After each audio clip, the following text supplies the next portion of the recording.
صورت بشری میں تو میں تم جیسا ہوں، مجھے وہی آتی ہے کہ تمہارا معبود ایک ہی معبود ہے۔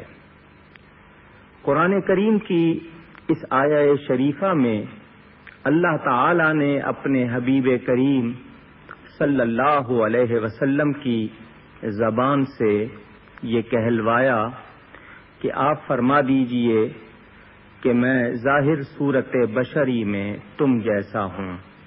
یہ بھی ترجمہ کیا جاتا ہے کہ میں تمہارے جیسا بشر ہوں۔ لفظ بشر سے کیا مراد ہے؟ اور پھر اس میں مثلکم کے الفاظ ہیں تمہارے جیسا۔ تو اگر اس کی بنیاد کو نہ سمجھا جائے اور یہ کہہ دیا جائے کہ حضور اکرم صلی اللہ علیہ وسلم سے یہ کہلوایا گیا کہ میں تم جیسا بشر ہوں، تو اس بنیاد پر اگر کوئی یہ کہہ دے کہ رسول اکرم صلی اللہ علیہ وسلم ہمارے جیسے بشر تھے، تو کیا یہ کہنا درست ہے یا نہیں؟ دوسری بات یہ کہ حضور اکرم صلی اللہ علیہ وسلم نے یہ الفاظ فرمائے اور اللہ نے کلام مجید میں انہیں ارشاد فرمایا۔ مفسرین نے اس کے تحت بہت کچھ لکھا ہے۔ تفسیر کے معنی بات کو کھولنا، واضح کرنا، اور جیسے کہتے ہیں کہ کوزے میں دریا بند ہوتا ہے، تو تفسیر کا مطلب یہ کہ اس دریا کی وسعت کو ظاہر کرنا۔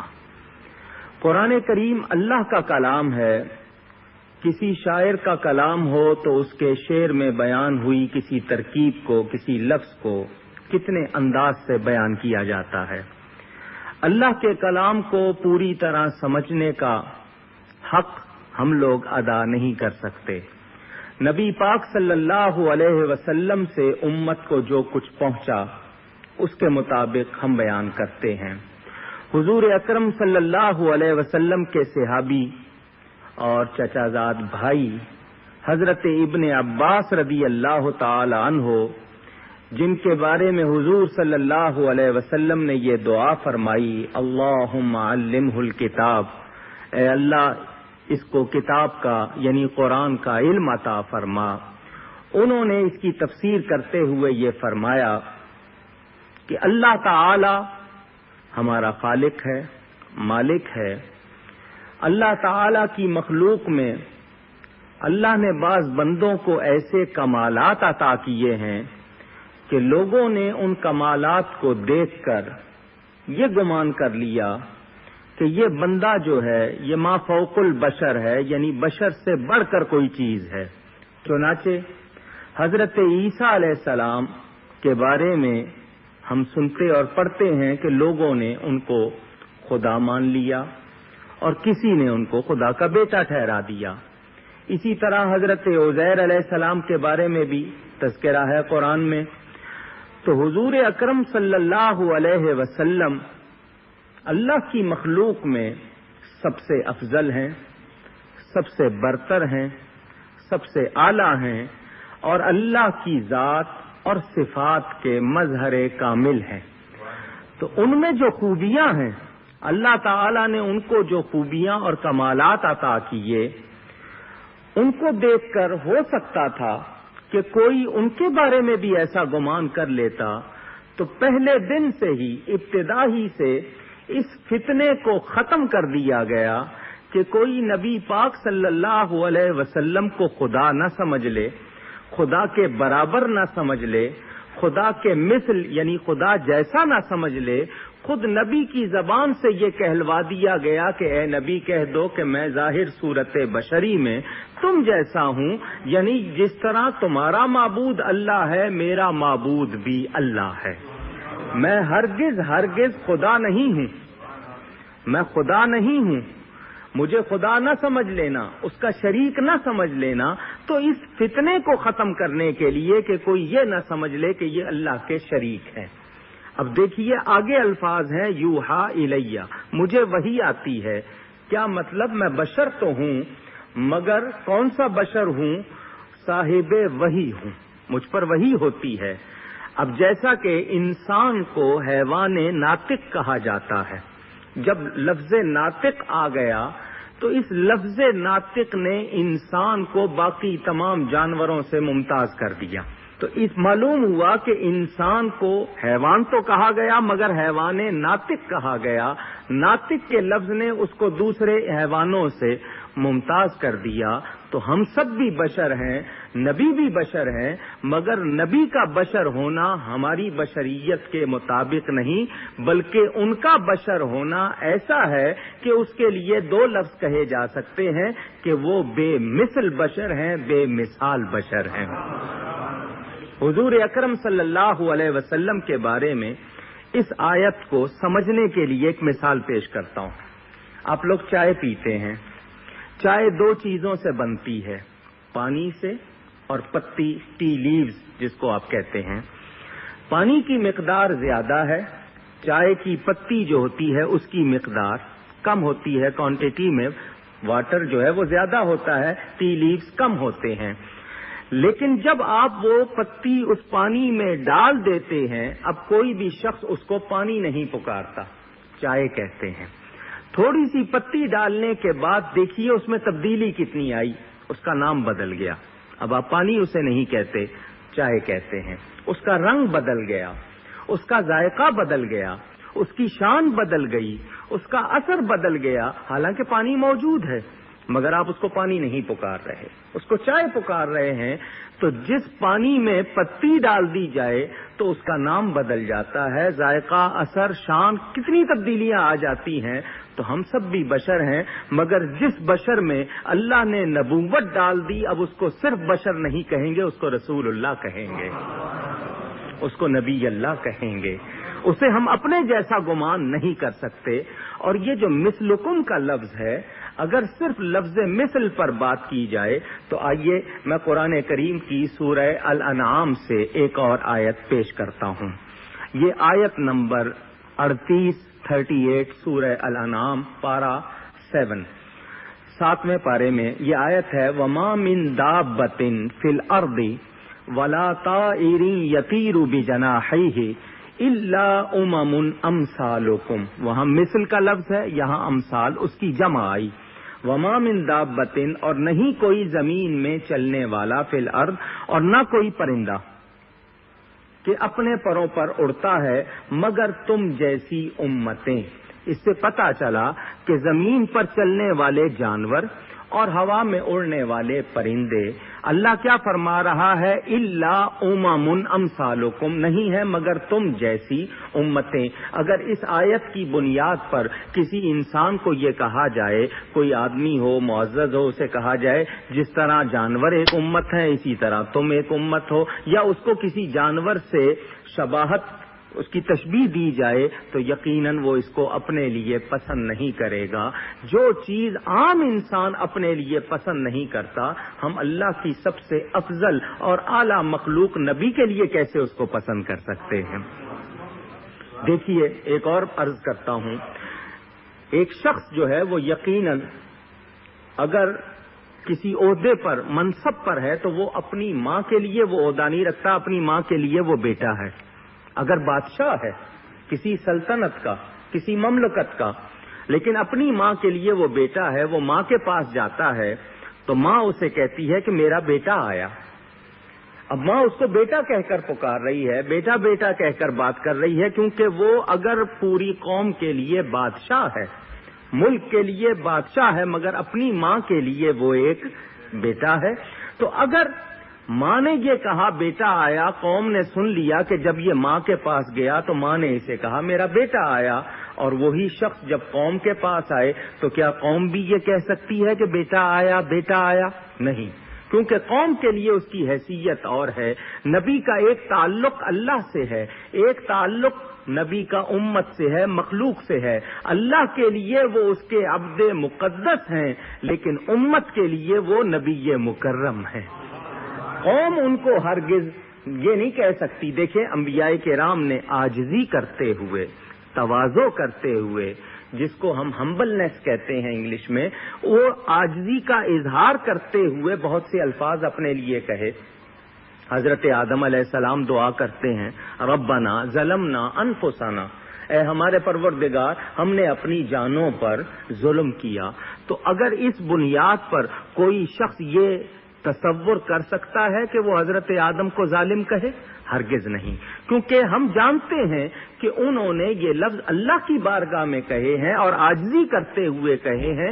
ہم اس بنیاد پر ہرگز نبی کو ایسا کہہ سکتے نہیں۔ اس کے علاوہ اور بھی الفاظ قرآن میں آئے ہیں جو انبیاء کرام نے اللہ کی بارگاہ میں عاجزی کرتے ہوئے کہے ہیں، تو ان کی بنیاد پر کوئی اور شخص اس کو دلیل بنا کر ایسا نہیں کر سکتا۔ عام سمجھنے کے لیے ایک مثال دے دوں، کوئی باپ یا پیر یا استاد اپنے شاگرد کو، مرید کو، بیٹے کو خط لکھے تو عادت ہوتی ہے لوگوں کی عاجزی کا اظہار کرتے ہوئے نیچے اپنا نام لکھنے سے پہلے ناچیز لکھ دیتے ہیں، خاکسار لکھ دیتے ہیں، احقر لکھ دیتے ہیں۔ تو اگر مرید کے پاس پیر کا خط آیا یا شاگرد کے پاس استاد کا خط آیا، نیچے لکھا ہوا ہے ناچیز، آگے اس نے اپنا نام لکھا، تو وہ شاگرد اسی لفظ کو بنیاد بنا کر اپنے استاد کو جواب لکھے اور ساتھ لکھ دے کہ جناب ناچیز، کیا وہ ایسا لکھ سکتا ہے؟ اگر وہ لکھے گا تو اس کو بے ادبی شمار کیا جائے گا، توہین شمار کیا جائے گا۔ تو بہت سے الفاظ ایسے ہیں، ہمیں نبی پاک صلی اللہ علیہ وسلم کی بشریت میں کوئی شبہ نہیں، وہ بلا شبہ بشر ہیں، مگر ایسے بشر ہیں کہ ان جیسا کوئی اور بشر نہیں ہے، وہ بے مثل بشر ہیں، بے مثال بشر ہیں۔ حضور اکرم صلی اللہ علیہ وسلم کو بشر بنا کر کیوں بھیجا گیا؟ علماء تفسیر اور دیگر سمجھنے والے کیا بیان کرتے ہیں کہ اللہ تعالی نے مخلوق کو اپنا فیض پہنچانا تھا، مخلوق کو راہ ہدایت دکھانی تھی، اور یہ اصول ہے کہ جو چیز کسی کو دی جائے دینے والے میں اور لینے والے میں مناسبت کا ہونا ضروری ہے، ورنہ لینے والا لے نہیں سکتا، دینے والا دے نہیں سکتا۔ مثلا آپ چائے بنانا چاہتے ہیں تو چائے کے لیے آپ کو آگ بھی چاہیے، پانی بھی چاہیے، لیکن اگر آپ پانی آگ پر ڈال دیں تو چائے نہیں بنتی بلکہ آگ بجھ جاتی ہے۔ تو اس کا طریقہ کیا نکالا کہ درمیان میں ایک میٹل لے لیا، کوئی برتن لے لیا، تاکہ ایک طرف سے اس کو آگ کی حرارت ملے اور دوسری طرف وہ حرارت پہنچے، نہ کہ صرف آگ پہنچ رہی ہے کہ وہ اس کو بجھا دے۔ ورنہ اگر درمیان میں کوئی چیز نہیں ہوگی آپ چائے تیار نہیں کر سکتے۔ روٹی پکانا چاہتے ہیں، روٹی پکانے کے لیے آگ اور روٹی کے درمیان توا ہوتا ہے۔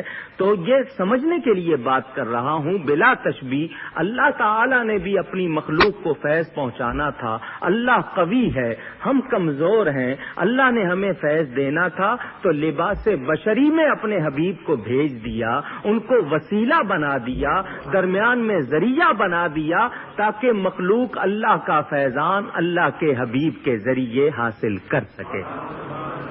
نبی پاک صلی اللہ علیہ وسلم کا اسم گرامی ہے محمد صلی اللہ علیہ وسلم، اس کا مادہ ہے حمد۔ اس حمد میں 3 حرف ہیں، ہے میم دال۔ اللہ کے نام میں 4 حرف ہیں، نبی پاک کے نام میں 4 حرف ہیں۔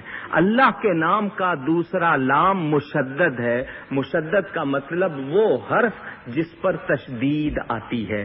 تو اللہ کے نام میں دوسرا لام مشدد ہے، نبی پاک کے نام میں دوسری میم مشدد ہے، اس پر تشدید آتی ہے، اور جس حرف پر تشدید آئے اس کا تعلق پہلے حرف سے بھی ہوتا ہے بعد کے حرف سے بھی ہوتا ہے۔ تو نبی پاک کے اسم گرامی میں دوسری میم جو ہے اس پر تشدید ہے، اس سے پہلے ہے، اس کے بعد دال ہے۔ علماء فرماتے ہیں ہے سے اشارہ حق کی طرف ہے، دال سے اشارہ دنیا کی طرف ہے کہ حق سے لیتے ہیں دنیا کو دیتے ہیں۔ درمیان میں سرکار کی ذات ہے، وہ وسیلہ ہے، برزخ کبریٰ ہے۔ اگر درمیان سے نبی پاک کی ذات کو نکال دیا جائے تو پھر نہ ہم اللہ کی معرفت کا دعویٰ کر سکتے ہیں، نہ اللہ کو پہچاننے کا دعویٰ کر سکتے ہیں۔ ہمیں تو اللہ کی پہچان بھی ملی ہے تو نبی پاک صلی اللہ علیہ وسلم کی برکت سے ملی ہے۔ حضرت مولانا روم رحمۃ اللہ علیہ نے اس بات کو بڑی وضاحت کرتے ہوئے آسانی سے سمجھایا۔ حضرت مولا کائنات سیدنا علی کرم اللہ تعالی وجہ الکریم کے پاس ایک عورت آئی اور اس نے آ کر کہا کہ میرا ایک بچہ ہے چھوٹا سا، اس نے ایک خطا کی، میں اس کو پکڑنے کو دوڑی تو وہ چھت پہ چڑھ گیا ہے اور چھت پر کوئی منڈیر وغیرہ رکاوٹ نہیں ہے، میں آگے جاتی ہوں تو وہ میرے خوف سے پیچھے ہٹتا ہے، مجھے یہ ڈر ہے کہ وہ نیچے گر جائے گا، میری طرف آتا نہیں، تو میں کس طرح اس کو پکڑوں؟ تو حضرت علی کرم اللہ تعالی وجہ الکریم نے فرمایا کہ اگر تم اس کو بلاؤ گی تمہارے خوف سے وہ تمہاری طرف نہیں آئے گا، ایسا کرو کہ اس کا ہم جنس اسی طرح کا ایک بچہ اور ڈھونڈو، اس بچے کو لے جاؤ، تم پیچھے رہنا، اس بچے کو آگے کر دینا، تو وہ بچہ اس کو اپنی طرف بلائے گا تو وہ تمہارا بچہ جب اپنے جیسا بچہ دیکھے گا اس کی طرف لپکے گا، جب وہ قریب آ جائے گا تم اس کو پکڑ لینا۔ اس عورت نے یہی ترکیب اختیار کی اور اپنے بچے کو قابو کر لیا۔ مولانا روم رحمۃ اللہ علیہ یہ بات لکھ کر فرماتے ہیں ان کا مقصد نتیجہ پیش کرنا ہے کہ اللہ تعالیٰ بھی ہمیں نوازنا چاہتا ہے تو ہم اللہ کی طرف جاتے ہوئے ڈرتے ہیں، اللہ نے اپنا حبیب بھیج دیا تاکہ وہ لوگوں کو اللہ کے قریب لے آئے اور اس طرح ہم اللہ کے قرب میں آ جائیں، اس کے نزدیک آ جائیں۔ تو میں یہی عرض کرنا چاہوں گا کہ نبی پاک صلی اللہ علیہ وسلم بلا شبہ بشر ہیں۔ مثلیت کس چیز میں ہے؟ اگر جسم ظاہری کے لحاظ سے دیکھا جائے تب بھی نبی پاک کے ہم مثل نہیں ہیں۔ ان کی آنکھوں میں جو کمال تھا، ان کے ہاتھوں میں جو کمال تھا، دیکھیے ان کے پورے ہاتھ کا کمال کون بیان کر سکتا ہے؟ اس ہاتھ کی ایک انگلی کا اشارہ ہوتا ہے تو آسمان پر چمکنے والا چاند دو ٹکڑے ہو جاتا ہے۔ اسی ہاتھ کا اشارہ کرتے ہیں ڈوبا ہوا سورج واپس آ جاتا ہے۔ ان کے اعضائے مبارکہ، ان کے جسم عنصری میں جو برکتیں تھیں، جو کمالات تھے، ہم اس کی بھی مثلیت کا دعویٰ نہیں کرتے، ان جیسے بھی نہیں ہیں۔ اور پھر نبوت کی بات، اس کا تو کوئی غیر نبی ہرگز نبی کے برابر نہیں ہو سکتا۔ اور یہ ادب کی بات ہے، کوئی بیٹا اپنے آپ کو باپ جیسا نہیں کہتا، کوئی شاگرد اپنے آپ کو استاد جیسا نہیں کہتا، کوئی مرید اپنے آپ کو پیر جیسا نہیں کہتا، تو پھر امتی اپنے آپ کو نبی جیسا کیسے کہہ سکتا ہے؟ نبی پاک صلی اللہ علیہ وسلم کی شان کیا ہے اس کو تو ہم سمجھ نہیں سکتے۔ جو کچھ قرآن میں حدیث میں ہمیں بتایا گیا ہم اس کے مطابق عرض کرتے ہیں، ورنہ نبی پاک نے خود فرمایا، اور کس سے فرمایا؟ حضرت ابو بکر صدیق رضی اللہ تعالی عنہ سے فرمایا، یا ابا بکر والذی بعثنی بالحق، اے ابو بکر مجھے قسم ہے اس ذات کی جس نے مجھے حق کے ساتھ بھیجا، لم یعرفنی حقیقتا غیر ربی، جو میری حقیقت ہے میرے رب کے سوا کوئی جانتا ہی نہیں۔ اسی لیے کہنے والوں نے کہا، نہ علیمہ بھید کھلا ہے یہ، نہ مقام چون و چرا ہے یہ، تو خدا سے پوچھ وہ کون تھے تیری بکریاں جو چرا گئے۔ لوگوں نے حضرت حلیمہ کی بکریوں کے پیچھے چلتے ہوئے دیکھا تو اپنے جیسا گمان کر لیا، لوگوں نے یہ سمجھا کہ یہ سوتے ہیں تو ہمارے ہی جیسے ہیں۔ نبی پاک سویا کرتے تھے مگر فرماتے ہیں، ان عینایا تنامان ولا ینام قلبی، کہ میری آنکھیں تو سوتی ہے مگر میرا دل نہیں سوتا۔ ہماری نیند ہمارا وضو توڑ دیتی ہے، نبی پاک کی نیند ان کا وضو نہیں توڑتی تھی۔ وہ کیسے بشر ہیں، اللہ تعالی نے ان میں کتنے کمالات رکھے ہیں، کوئی ان کی کنہ کو نہیں پا سکا۔ اور ظاہری صورت کے لحاظ سے حضرت علی کرم اللہ تعالی وجہ الکریم فرماتے ہیں، لم ارا قبلہ مثلہ ولا بعدہ، کہ ان جیسا نہ ان سے پہلے دیکھا گیا نہ ان کے بعد دیکھا گیا۔ حضور اکرم صلی اللہ علیہ وسلم بشری کمزوریوں سے بھی پاک تھے۔ اگر یہ کہا جائے بشری کمزوریاں کیا ہوتی ہیں؟ جھوٹ بولنا، غیبت کرنا، کسی کو دھوکہ دینا، یا امانت میں خیانت کرنا، یا کوئی اور اس طرح کی جو ہمارے بشری خصائل ہیں، جو کمزوریاں ہوتی ہیں، آپ اندازہ کیجئے ابھی اعلان نبوت نہیں فرمایا تو اس وقت بھی مکے کے لوگ ان کو صادق اور امین کہتے ہیں، اور شرم و حیا کے لحاظ سے ان کی مثال دیتے ہیں۔ دشمن بھی ان کی تعریف کرتے ہیں، اور الفضل ما شہدت بہ الاعداء، بزرگی وہ ہے جس کی دشمن بھی گواہی دے۔ نبی پاک صلی اللہ علیہ وسلم کا کمال دیکھیے کہ دشمن بھی ان کی عظمت کی گواہی دے رہے ہیں۔ حضور اکرم صلی اللہ علیہ وسلم بلا شبہ بشر ہیں، مگر ایسے بشر ہیں کہ ان جیسا کوئی اور بشر نہیں ہے۔ تو مولانا روم نے ایک اور بات فرمائی وہ کہتے ہیں دیکھنے میں ظاہری صورت اگر اس کو چہرے مورے کو دیکھا جائے، 2 ہاتھ، 2 آنکھیں، 2 کان، تو ابو جہل کے پاس بھی یہی کچھ تھا، مگر فرق کیا ہے کہ ابو جہل جب کعبے میں جاتا ہے تو بتوں کے آگے جھکتا ہے، اور نبی پاک کی شان یہ ہے کہ جب وہ کعبے میں جاتے ہیں تو بت ان کے آگے جھک جاتے ہیں۔ اگر مثل کی بات کی جائے تو پھر دیکھیے ایک شہد کی مکھی ہے اور ایک دوسری مکھی، دونوں کا سائز دیکھ لیں، رنگ دیکھ لیں تو ایک ہے، مگر ایک کے پیٹ میں پھلوں کا رس جاتا ہے تو وہ شہد بن جاتا ہے جو لوگوں کے لیے شفا ہے، اور دوسری مکھی اسی باغ کے انہی پھلوں کا رس چوستی ہے مگر اس کے اندر جا کر وہ زہر بن جاتا ہے۔ دیکھنے میں دونوں مکھیاں ایک جیسی ہیں، شیر اور شیر لکھنے میں ایک جیسے ہیں، مگر بڑا فرق ہے۔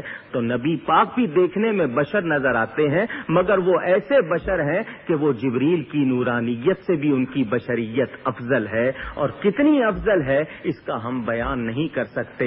ہم تو یہی جانتے ہیں کہ ہم ساری عمر ان کی مدح کرتے رہیں۔ یہ وہ ہستی ہے جس کی تعریف میں پورا قرآن نازل ہوا ہے، یہ وہ ہستی ہے جس کی شان خود اللہ نے بیان کی، اور ہمیں کیا حکم دیا، وَتُعَزِّرُوهُ وَتُوَقِّرُوهُ، ان کی تعظیم کرو، ان کی توقیر کرو۔ تو ہم ہرگز یہ نہیں کہیں گے کہ وہ ہمارے جیسے تھے، بلکہ یہی کہیں گے کہ